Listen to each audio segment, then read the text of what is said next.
Welcome back, everybody. I'm so excited today to be with my friend and colleague, Elisa Song. She's an amazing, amazing practitioner, one of America's first pediatric holistic physicians. So, after a brief introduction, we're just going to dive into it and talk about pediatric holistic functional medicine, health, and a lot of really cool topics. We've already been talking for quite some time now before we start. So, I'm really excited to get into this.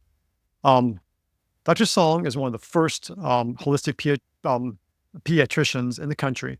She attended Stanford University for undergraduate studies, followed by NYU, and completed a residency at UCSF in pediatrics.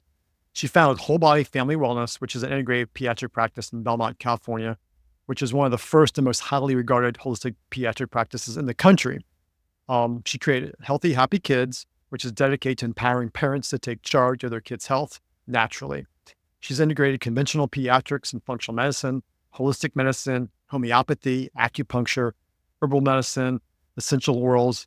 She's also a lecturer for the Center for Education for Development in Clinical Homeopathy, Academy of Pain Research, Institute for Functional Medicine, Holistic Pediatric Association. And she actually just had, she actually is the head of education for A4M, which is one of the top functional medicine educational places in the country for their pediatrics. So I'm super excited to have you here with us today and talk about holistic pediatrics. No, well, thanks for having me, Aaron. I mean, yes, we've been talking for quite a while offline, so we're like, we better get this started. Hit the button. Yeah. So some of people may not be familiar with you with your story. You're obviously well educated, holistic pediatrician. Could you just give us a brief overview of your personal journey, how you went from a highly educated academic type pediatrician to now doing, one of the first actually holistic pediatric physicians in the country, like what that journey kind of looked like for you? Yeah, I don't know that my journey is all that interesting necessarily because a lot of practitioners, physicians who go into a more integrative functional medicine way of practicing, it really is typically because of a health crisis maybe they had or a family member had, and conventional medicine didn't meet all of their needs. So they had to seek out other forms of care. And that wasn't my story. So when I was an undergraduate thinking about what I want to do with my life, I knew I wanted to work with kids. I mean, that was always 100%. I want to work with children. And I thought maybe I'll be a teacher. I actually landed upon, I think I want to be a civil rights lawyer. And I was all set. I took the LSATs and I was going to go to Washington, D.C. and lobby for children's rights and healthcare rights and all of that. And I even spent 2 summers doing that. And so that was my path. And I didn't want to do medicine. And the reason I didn't want to do medicine was because my mom was a very, very busy solo OBGYN growing up. And I never saw her. Not that I never saw her, but she was busy. I mean, she was up, all hours of the night. I mean, delivering all her own babies. And I thought, that was my view of medicine. I'm like, I don't think I want to do that. Right. And so when I was an undergrad, I was a junior. I'd already taken the LSATs. And I thought, well, I've taken all of my, requirements. I can coast through senior year. I ran across this flyer, and this is now maybe we're going to say 1990, I think it was. So quite a while ago. So I ran across a flyer on one of the telephone poles, and it was a conference of the American Holistic Medical Association. And I was like, what is that? Holistic medicine. And so, as a junior, I drove myself down to the Santa Clara Convention Center, and I decided I'm going to take a listen. And my mind was totally blown. I remember I heard from folks who were just starting to get known. This was, late 80s. Andrew Weil, Deepak Chopra, Joan Borisenko, Marianne Williamson. And I remember calling my mom afterwards. No cell phones, no text. I remember calling her and saying, Mom, I think I want to be a naturopathic doctor. And she was she was kind of quiet, and then she's like, "What's that?" And that was kind of the refrain I got. I mean, back then it was really not well known, and so nobody dissuaded me, but also no one really ever encouraged me. And the common response was, "Well, why don't you go to medical school then, and then you can learn that other stuff later." So I switched gears. I went to medical school, and again, when I was in med school, I really didn't see any part of pediatrics that I wanted for a career. I didn't want to be a hospitalist. Primary care was, seeing one patient every 5-10 minutes. I'm like, this is not helping kids to my best ability either. But same thing, life gives you the lessons that you need. And again, as I was wrapping up, going back into policy because I thought I can use my health degree to become a public health advocate, I ran across another flyer. This time at Berkeley, I was there, and it was for a food as medicine conference. And so this was 1992. And I'm like, food as medicine, what is that concept? So same thing. I'm a curious mind. I went, and again, mind blown. And that's when I first heard about functional medicine. Mm. That's when I heard a very young Mark Hyman speaking, talking about all of these concepts where I'm like, wow, food can actually prevent or reverse chronic disease. And so from there, I was hooked. And then I just started learning. And when I opened up my practice in 2004, it was as an integrative functional medicine Cool. practice. So I didn't, I had the experience of being in a very conventional world during residency and shortly after when I did some work in my friend's pediatric office. But my intent was always to do something more integrative and holistic. Gotcha. So you went straight from your training right into holistic medicine, in a private practice. That's pretty cool. It's really interesting hearing from Andrew Weil back in the day, before, I don't know how famous he was back then, but before he became known and whatnot. I mean, he wasn't really that. I mean, of course he was known because he was at this conference, but it's not like, now if you mention Andrew Weil or Deepak Chopra, many Yeah. people that you run across will have heard of him. And back then it was like, who's that? Yeah. So I feel like, integrative, like holistic medicine, integrative medicine has been a big change. Which term do you like to use? Actually, maybe let me ask you that Mm. question. Which term do you like to use and why? Because I always struggle with, is it holistic? Is it integrative? Is it functional? Is it integrative, functional, holistic, translational? Like, which term do you use and Yeah, why that's here? that's such a great question. When I was starting out, I used the term holistic because that's what people were used to saying. I want a holistic pediatrician. I want someone more, holistic minded. Um, but really and truly, when you think about physicians, especially pediatricians, we should all be holistic. We should all be looking at kids in the context of their whole family life, friends, social emotional life, school. I mean, all of that community life. And so now I really prefer the term integrative. But that's kind of integrative for me. Really embodies the fact that we're not throwing out conventional medicine.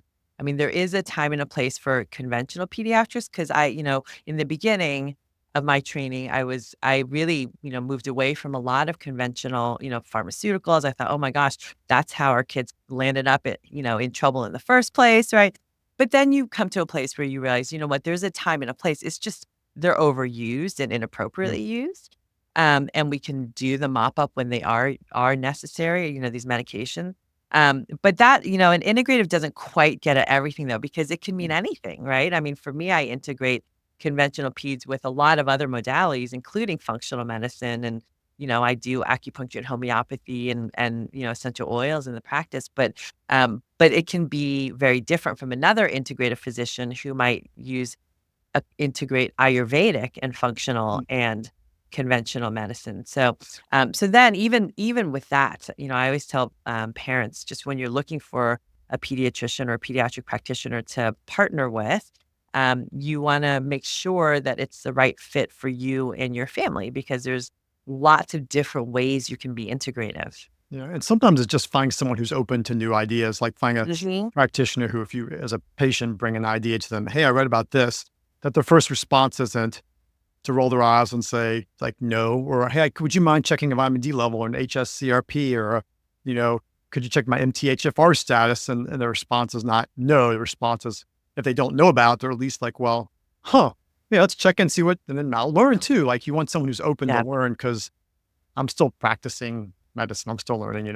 Yeah. Well, I love that you say that because that I think is the most important quality for any physician, whether you're conventional or integrative, is just retaining that open mind, that kind Yeah. of scientific inquiry, like, oh, that's so interesting. I would love to learn more. And then you do the research. You look and see, is this something that's worthwhile, for your patient or not. But it's true because, honestly, I mean, I've had also interactions with integrative practitioners or holistic practitioners who are very, narrow-minded to anything Yeah. conventional. So it's gotta be both. I mean, there's never anything that's clearly, a black or white answer. I mean, almost Yeah. never. I think that's a great thing you said right there, because it's like you'll meet, practitioners that, I was thinking about a local chiropractor who thinks you can cure everything with spinal manipulation, or another acupuncturist who thinks you can do everything with acupuncture. And literally there's a time and place for everything. And I feel like as a medical doctor, like like yourself, I'm kind of like the construction chief, or the main manager that needs, okay, no, probably need to see an orthopedic surgeon. No, you need to see a Yeah. physical therapist. No, you need a myofascial specialist. Like you have to know all these things to be able to know clinically when the right time for the right practitioner. And that's, I think, where the integrative part kind of comes in. That can be super helpful, particularly Yeah. when you deal with more complex patients. Well, what's interesting too, I was having this conversation with a friend who she is an integrative allergy immunologist, amazing.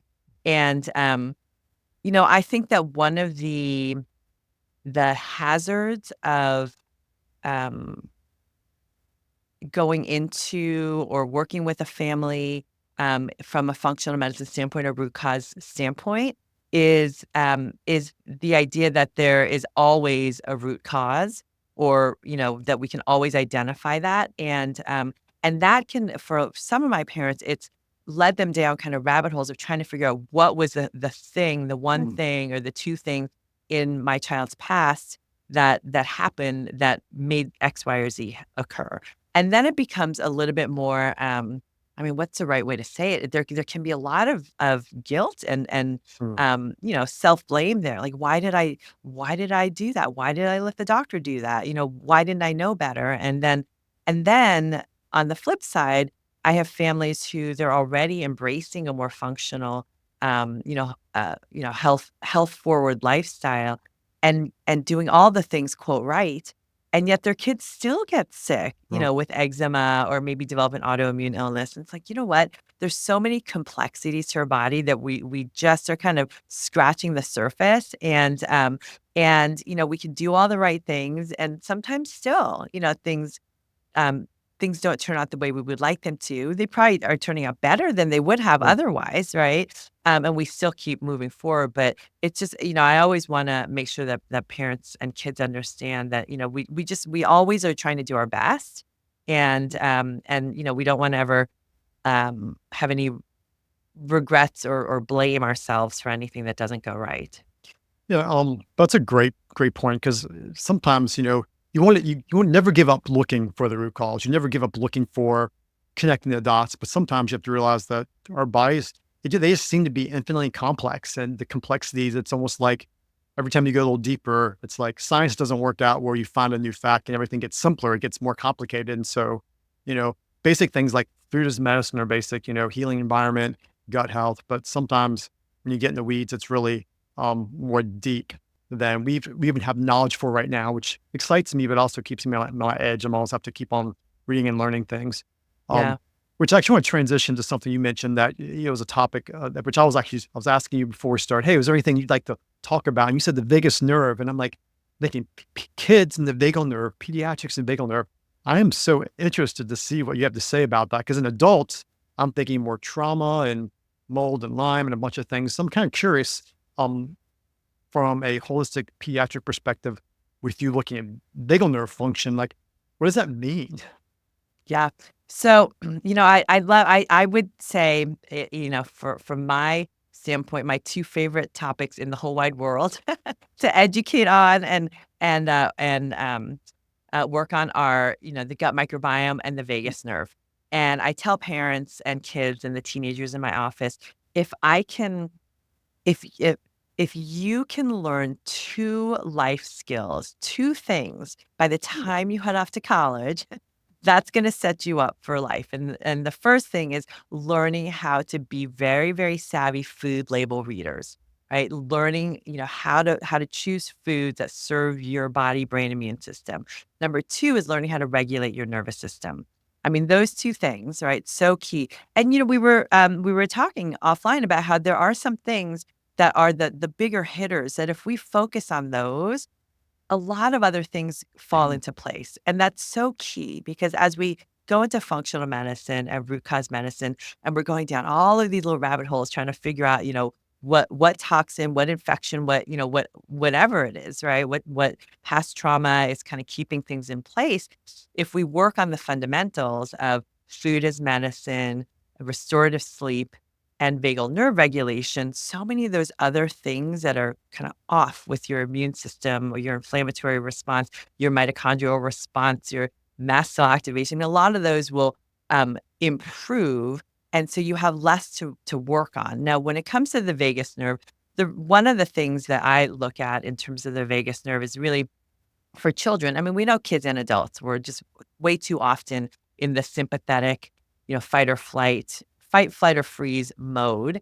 And our autonomic nervous system, the counterbalance part, the parasympathetic, doesn't get enough time, doesn't get enough exercise throughout the day. And so there was one research paper. There's a German cardiologist who, has been following heart rate variabilities in kids since the 90s and has found that, from the 1990s, which is not that long ago until recently, right? I mean, it doesn't feel that long ago to me, but Mhm. uh, but children's heart rate variabilities have significantly decreased over the decades. We also see, what's very interesting is we know our microbiomes have changed as we've gotten Mhm. older, over the decades, even over the centuries. And, we have evidence that infants' microbiomes have significantly changed even over the past century.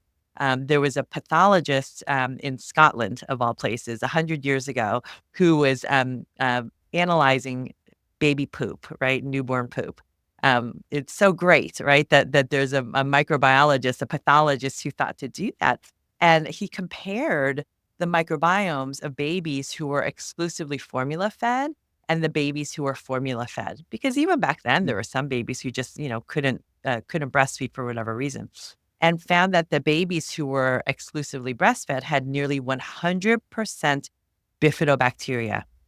Nearly 100%. Not a lot of diversity. We didn't want a lot of diversity. And in the formula-fed babies, there was more of a mix of flora. And so fast forward now, the microbiomes of exclusively breastfed babies look more like the formula-fed babies Mhm. of 100 years ago. So even exclusively breastfed babies are going to have less bifidobacteria. And we're seeing this loss of bifidobacteria corresponding with a loss of immune tolerance. We need Bifidobacterium infantis to really help with communicating with your baby's developing immune system to tolerate the foods that they're eating so that they're not developing anaphylactic allergies left and right. Well, guess what? Anaphylactic allergies right now are significantly on the rise. 1 in 12 kids now. And when you and I were in residency, I mean, how many times did you ever prescribe an EpiPen for a kiddo? Right. So, and there's this intimate connection between the gut microbiome and the vagus nerve. And there was one paper that really looked at, I mean, of course, it's a bidirectional, communication, but simply by improving your heart rate variability, by working on your vagus nerve function and optimization, that could improve children's microbiome diversity and Mhm. function. And that was independent of diet. So for a lot of families where, we're trying to work on their microbiomes and they're super, super picky eaters, or maybe they're, eating a highly processed diet and it's challenging to switch just yet. We're working on that, but it's a work in progress. Then working on the vagus nerve with, breath work or with emotional freedom technique tapping or cognitive behavioral tools, vagus nerve devices can be so impactful. And when you think about it, how I explain the vagus nerve to families, kids and teens, because a lot of times when I start talking about meditation or walking in nature, you get the eye roll, right? Or if they're not giving me the eye roll, it's a silent eye roll. They're doing it in their minds, right? And so, because it's also something a lot of kids that nowadays have a socio-emotional learning class, maybe in elementary school, where they're doing some yoga or doing some meditation. And it's a class that a lot of kids are like, oh yeah, that's the class I take a nap in, right? It's just, it's not a priority. So what I let them know is when we start regulating your vagus nerve, when we teach your brain and body to learn how to kick in your vagus nerve throughout the day, it feeling calm and good and happy, that's great, but that's really kind of a beneficial side effect of that for me. The real reason to engage your vagus nerve and prioritize vagus nerve optimization is because that alone will, first of all, improve your gut microbiome. It reduces chronic inflammation. It balances blood sugar. It's going to regulate your hormones. I mean, all the things that we may be working on, a teenager who's coming in with PCOS, or a child who's coming in with really bad eczema or asthma, well, working on the vagus nerve is going to have the impact of starting to regulate your other organ systems. So for me, it really is a priority, and I want to take it out of the realm of, oh, it's something that to do when we have time, or that's a nice thing to do, at bedtime, but I'm not going to prioritize it during the day. Yeah, that's something. Go back to something you said before. It's really interesting because when I was doing some of my GYN training stuff, I remember reading an article about the microbiome in women, and this is revolving more around pregnancy and the whole Group B strep status. But I was looking Yeah. at from the 60s, the 70s, the 80s, every decade, there's a change in the predominance of a female's microbiome. It was going from actually um, staph to strep, and then it was interesting to see how that's actually changing, and the female's microbiome sets up the baby, at birth. Yeah. It's coated in it from the vaginal wall. Typically, the last trimester of pregnancy, females will have more prevotella actually growing Mhm. in their vaginal area to give that. But if their gut microbiome is starting up with a bunch of GBS, which I don't know Yeah. about you, but when I do my stool testing on patients, I feel like everybody, half the people have Group B strep, in their I know. stool, and it's like, it's the little aha moment maybe is that the microbiomes, there's a generational component to the microbiome where mothers are passing it on to their kids and then going forward. Because we know from the literature that, the egg for the baby is in the ovary of the mom when she's in the uterus of her grandmother, right? I know. It's So it fascinating. is. Yeah. So maybe it's not just that epigenetic phenomena, but also there's a microbiome, a transgenerational microbiome component that, we can knowing that I think is helpful because maybe we can unwire it through our diet and lifestyle and a bunch of environmental factors. Now realizing that that will have benefits with children and grandchildren down the road. I mean, absolutely, and what's fascinating is, um, there's even now some newer research this year looking at, I mean, this was an animal study, but it took mice and altered their male mice, and caused gut dysbiosis in these male mice before conception, right? And then what was found was that the mice born to the conceived from the dysbiotic male mice, those babies, right, those pups, those mice pups, had significantly worse fetal outcomes, restricted growth, even early mortality in partum. And then that was corrected if the male mice had dysbiosis, but then were corrected with probiotic supplementation before conception, that difference went away. So even male, the paternal microbiome before birth makes a difference. And there was one, I mean, this is an older paper now looking at the grandfather's microbiome, and even that shift could cause transgenerational changes that persisted in maternal microbiomes even for 2 generations. And so I mean, it's so fascinating because, we of course, there's been so much focus on the maternal microbiome, vaginal and stool microbiome, a gut microbiome, and how that impacts babies and their mode of birth and the microbiome that babies have starting from birth. But now we also have to shift gears and think, okay, how do we optimize moms and dads' microbiomes before conception? That would be so ideal. Yeah. So how does someone go about that? I hear what you're saying. Great concept. But how does a couple, how do they start changing their gut microbiome, changing their gut health, with the because moms will be with 2 months before I'm 6 weeks pregnant, and what should I do now? Oh, you start your prenatal. Sometimes you'll get Yeah. someone, 3 or 4 months before they want to start having children, do some testing. How do we get people years before, to start thinking about future generations' health? Like, what are some, if you had named 2 or 3 things they can start doing now that have an impact, what would you say those things are? I would say, the 2 things that they can do, because we know now, even with a disrupted microbiome from years and years and years of antibiotic use, I mean, it takes a little longer to shift, but food makes a big difference. Yeah. And so getting in the right nutrients. So you have to get in more plant-based foods. I mean, the vast majority of people are not getting in enough fiber or phytonutrients. So just working on that, crowding out some of the not such great foods. I mean, in the book, I talk about microbiome champions, and those are your 3. So I call them the 3 Fs: fiber, phytonutrients, it's a pH, but it sounds like an F, and fermented foods. So we prioritize those because we know that, in the American Gut Project, the dividing line really between a healthier gut microbiome and one that was a little bit less advantageous was really 30 different plants per week. So, and that can include spices. It's not just fruits and vegetables, it's whole grains, it's legumes, it's nuts and seeds. But your beneficial bacteria need plant-based foods to grow and thrive and colonize and to produce all of those what are called postbiotics for the listeners, these fermentation products that are what we need to survive and thrive. So things like short chain fatty acids like butyrate. Our microbiome makes the vast majority of our B vitamins, B12, folate, B6. Many of our neurotransmitters like GABA and serotonin are considered postbiotics. So if we don't have the right food to feed those beneficial bacteria, we're not going to have the right nutrients to serve our brains or bodies and our immune systems. So that's one thing. The second thing that I think is so important is really learning what to really keep out of your diet. And the 2 things that I want parents and kids, to be really mindful of. And in the book, I talk about microbiome mischief makers. How do we read labels like a really savvy gut hero? All to really preserve our microbiome.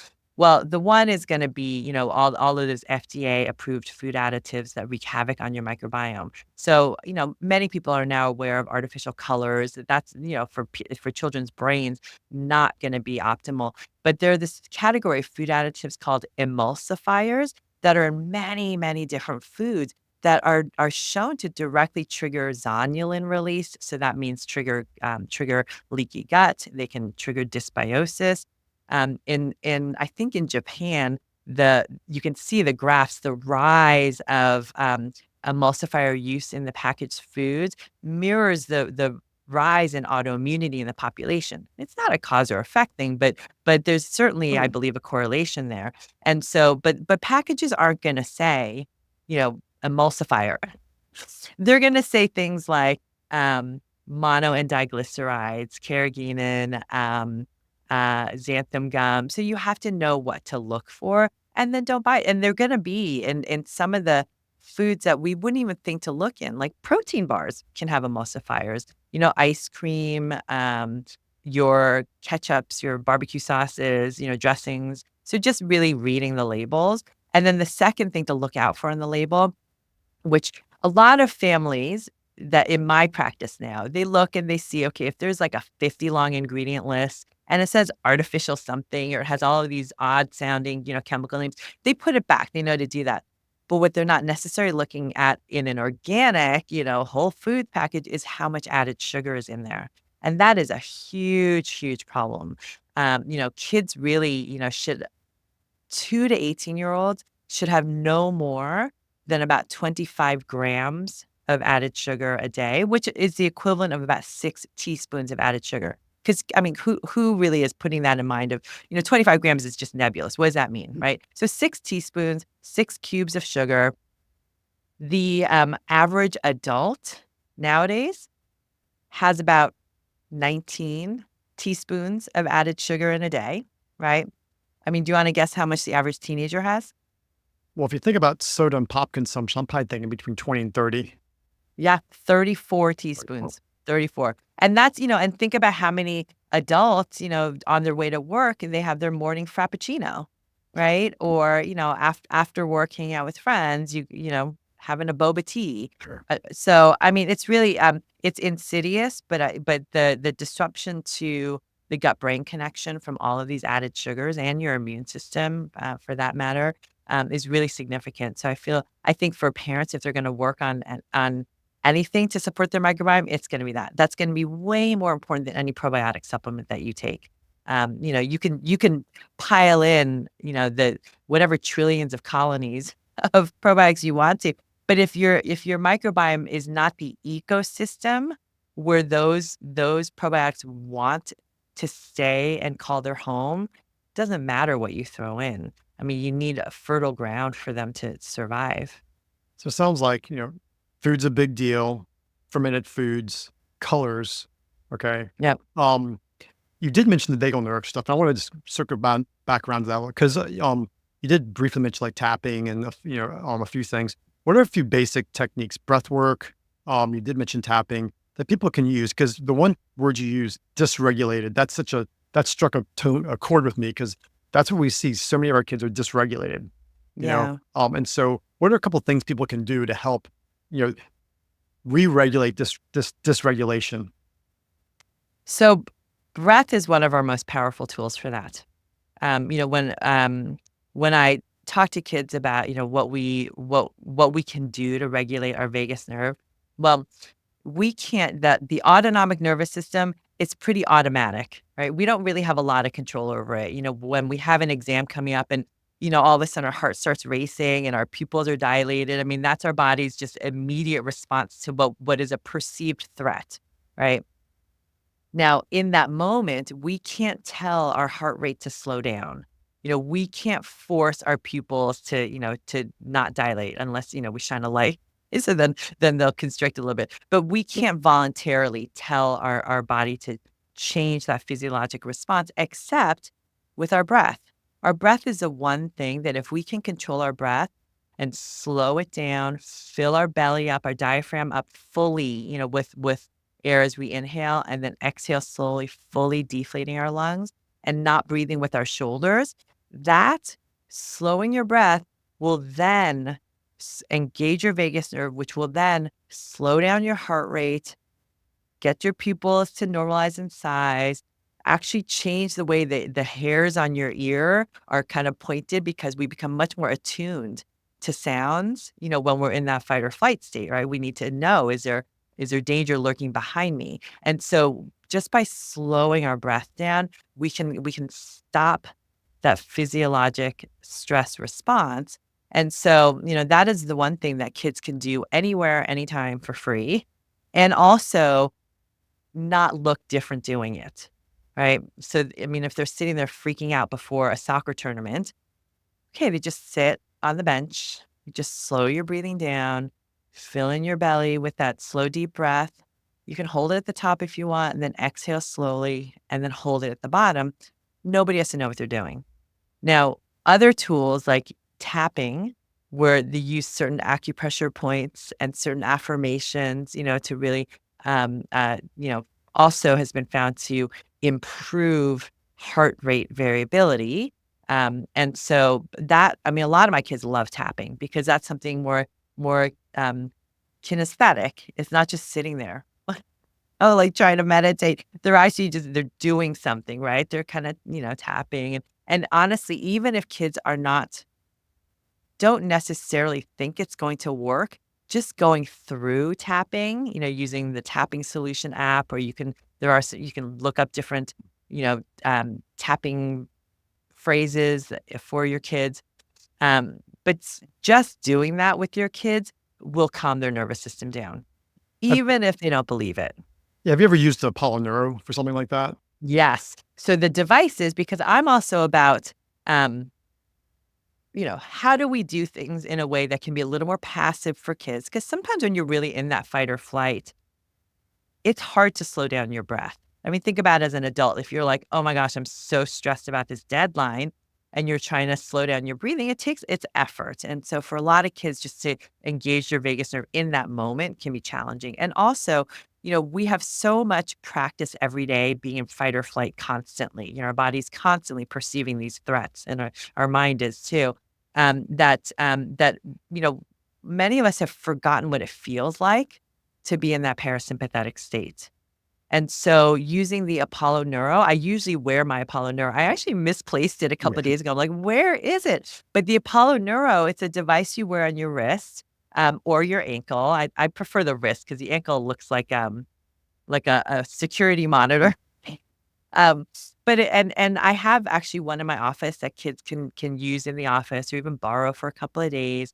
But I love it. And a lot of kids really, really like it, because and they can set it to different settings.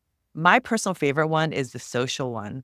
And I think, and that does well for a lot of kids, even more than the calm parts, the calm program, because for a lot of kids in school, there are a lot of social anxieties, and that social anxiety is what's causing some of their fight or flight throughout the day.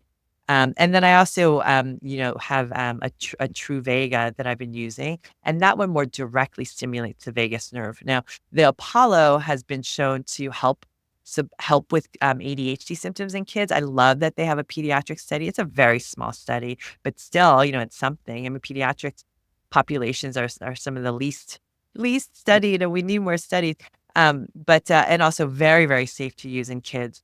The True Vega, they don't necessarily say that it can be used in kids, but I know the founders use it for their own kids, and I've used it. I mean, I would definitely want to talk with your physician about that. But the True Vega is more of a direct vagus nerve stimulator because you just hold it to your neck, the two metal probes, and then right where the vagus nerve comes down, and there's a vibration there. It's only a 2-minute session, and they recommend 2 minutes twice a day, but you could do it more often. So in that way, using a device like the Apollo or the True Vega, it helps kids get into that parasympathetic, know what it feels like, so that then when they don't have that external device and they're sitting in class, now the nice thing about the Apollo is you can wear it all the time. I mean, they could wear it to class if they want to.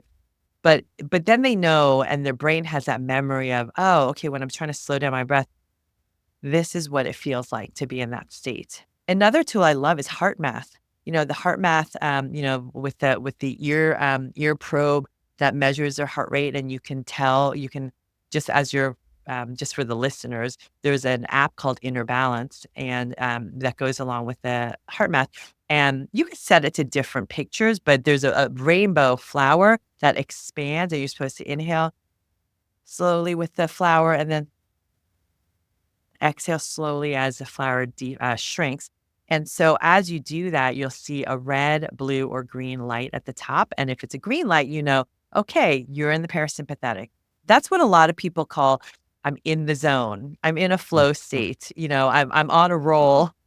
I mean, we all have had that experience. And so when you say it like that, people, I mean, most people are like, oh yeah, I know that. I know. Like when I just feel on, like everything's just flowing. Well, that's parasympathetic. And that's, it's something that high performance athletes will use, that visualization and that, slowing down and engaging. They're not necessarily calling it vagus nerve work, but that's exactly what they're doing. Creative writers and all of that. So I love putting it in the realm of, look, this is not woo woo. This is like the top athletes and greatest thinkers in the world engage their vagus nerve, and they've learned how to do it in a way that optimizes their performance, and you can learn the same thing. Yeah, and I think it's a good point you said right there at the end, that this is stuff that high level executives, um, high level athletes have been doing for years. Actually, Mhm. Tom Brady types have been doing this stuff, visualizing plays, visualizing stuff, working on breath work, yoga, stretching. They've been doing, like, the elite people have been doing this holistic stuff for a lot long before even the doctor. We've been doing it, and so it's really interesting how it's taking a long time for quote unquote science to catch up with what some high level people have been doing already for quite some time. Um, and so to transition from the gut stuff and vagal nerve stuff, which I feel like we could just talk. I wanted to start asking you questions about True Vega, but I don't want to. There's just so many really cool devices Woo. out there that can So be, many. yeah. I mean, one of my Well, daughters. I'll tell you the Truvaga. Sorry to interrupt you, but the Truvaga, their parent company, Electrocore, is created GammaCore, which GammaCore Okay. is FDA Yeah. approved for migraines.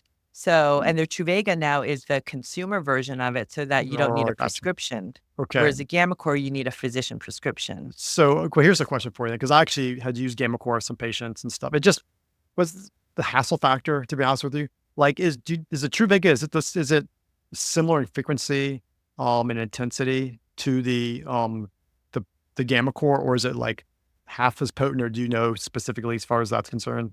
I don't know specifically, but I know you can dial up or down the intensity. Yeah. So when you put it on your neck, you could put it to comfort. You can crank it all the way up, but from my Mm, understanding, I- it's not that more is necessary better. yeah.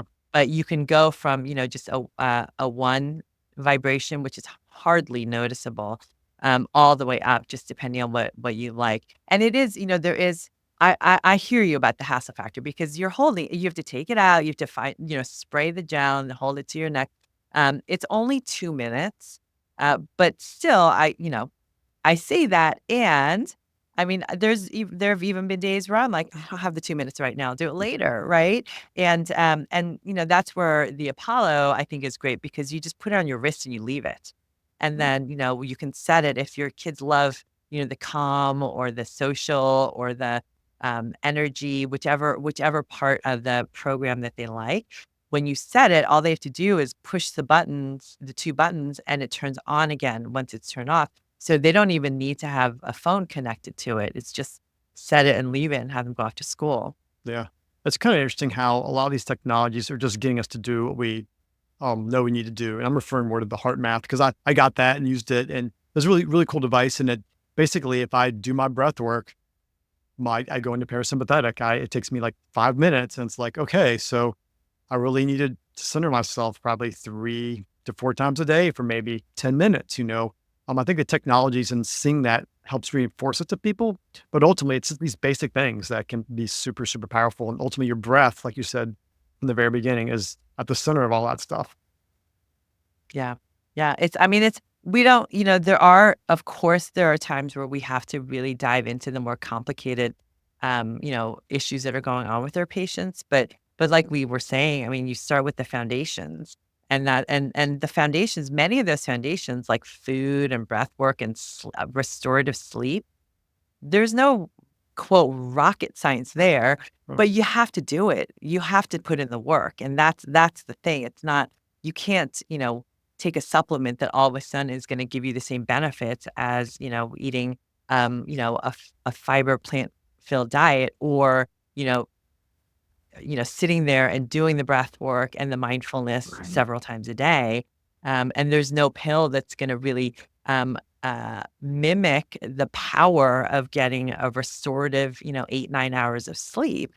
So you got to put in the work. I mean, Yeah. that's then that work will reap so many rewards for years to come. I think just to what you said, supplements by definition are supposed to supplement. And, you're talking about fiber. It was interesting. I was reading articles talking about the human microbiome. We make about 30 to 50, close to 50 grams of butyrate a day with the appropriate fiber. But there's a supplement, you can buy a supplement of butyrate, which is 500 milligrams. So all of a sudden, yes, I've had great results. I've had people with chronic diarrhea get better taking the butyrate, CalMag. It works really well. But it's like, if you have a really healthy microbiome, eating enough fiber, like those 2 capsules 3 times a day are still like not even quite 10% compared to what your gut would make if Yeah. eating fermented foods and getting enough fiber. So ultimately, these supplement, you got to do the hard work, which is the lifestyle stuff. Yeah. Yeah, for sure. But then as we do that for us and we model it to our kids and Yeah. our teens, I mean, because that's what we need, right? We need our teens to when they're ready to, fly from the nest. I mean, we need them to have those life skills for themselves. And that's what's going to keep them healthy long term. That's what's going to keep them, between the three of my kids, they've had, since we've had them, we adopted all of our kids, they've had 2 antibiotics between all three of them since we had them. And one's 18, 17, and 13 now. And so that's largely diet, exercise, environment, getting active. They get adequate sleep, all those super basic things. And it's prevent us from using tons of antibiotics. It's Yeah. really, really big intervention. Um, I want to respect your time. I want to, as we're coming to a close, I really super appreciate what you share with us. What, if people want to know more about you, more about what you're doing, because you're doing some really, really cool things, more about your book, where can people learn more about you and find out more cool stuff about pediatric holistic healthcare? Yeah. So my website is healthykidshappykids.com. I'm most active on Instagram. So my Instagram is healthykids_happykids. And my book, it's called Healthy Kids, Happy Kids, an integrative pediatrician's guide to whole child resilience. And that's available pretty much anywhere books are No, sold. I mean, of course, Amazon, but Barnes and Noble, Walmart, Costco. Support your indie bookstores, mm, please. If you have, cool. I'm hearing from all sorts of friends, family, patients around the country, that they're in small bookstores and saying, "Look, your book is here." So I love that. I love supporting the small So stores. cool. Yeah, we'll put the those resources below where this is being put up. So thank you so much for your time. Thank you for sharing your wisdom with us. Super helpful. Um, and at that, thank you much again. Hopefully that was helpful for everybody out there, and we will talk to everybody next time.